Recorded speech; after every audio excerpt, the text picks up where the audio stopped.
Yeah, Mike, obviously lethargic start, but then you come back, storm back there with the run. Are you, how do you lead? What kind of taste do you have after that game? I mean, disappointed with putting yourselves in that situation, or more pleased with the fight that you guys showed? First of all, you got to tip your hat to Morehead because they played a great game. And, I've been preaching all year, you can be beaten by any team. Doesn't matter who they are if you don't come to play. And I thought the start of the game it was flat. Like we didn't even want to be out there. But finally, we picked it up when our backs were against the wall. And we made plays coming down the stretch that we had to make in order to win the game. I thought Malik's defensive stop at the end was probably the biggest, defensive play of the night. But at the 7-minute mark, we were down 11, I think. And then our defense got better and we were able to make some shots.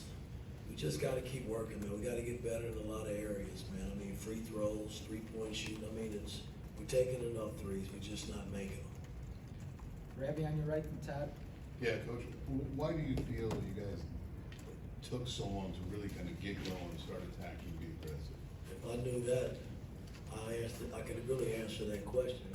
I mean, as coaches, we think we're ready to play every time we step out on the floor. And it didn't happen tonight. For whatever reason, it didn't. But at the end of the day, the guys made the plays that they needed to make to secure the win, and that's what counts. Todd on your right and Jack. Mike, you finished the game with a 20-4 run. Within that run, you out-rebounded Morehead 18-5, and within that, Anthony Walker had 5 of those rebounds. Walker was consistent from the beginning. Just kind of illustrate his effort tonight and what it meant. Phenomenal. He deserves the MVP tonight. I mean, he played 22 minutes at 18 points, 9 rebounds. By far his best game since he's been wearing an Indiana uniform. And we needed every bit of it to win this game tonight. So, he gets the game ball based on what he did tonight. But, again, I'm not taking anything away from Morehead. They played a great game. I'm just pleased that we didn't quit. Could easily thrown in the towel and said, hey, we'll get ready for the next game, but we didn't do that. We kept fighting and was able to get the win. Jack on your left and Mason. Yeah, Mike, their guard Lathan, number 2, had 30 points, but he didn't score in the last 9 or so minutes. Just what kind of changed? What was the adjustment there to limit him down the stretch?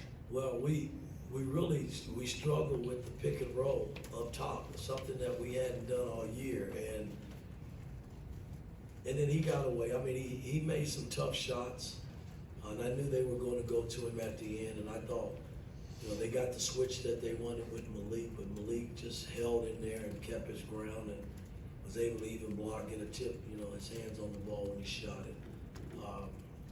I thought Gallo started to really take the ball away from him some. When he got rid of it, I told Gallo not to let him get it back if he could, and so he was trying in that area to keep the ball out of his hands because he was basically the hottest player on the floor. Mason in front and Kevin. Coach, you guys were down 11 at half, and it seemed like it was maybe a shorter conversation at half. You guys took the floor about 6.5 minutes to go. What was that halftime conversation like in the locker room? Well, again, it wasn't real pretty. I mean, not based on how we were playing. I mean, we were awful, and you got to give them credit because they competed the first half. And, our fans don't come out to see stuff like that. I was very disappointed, and we got it going, late, and like I said, in that 7-minute mark, that's when we really dug in and did what we needed to do.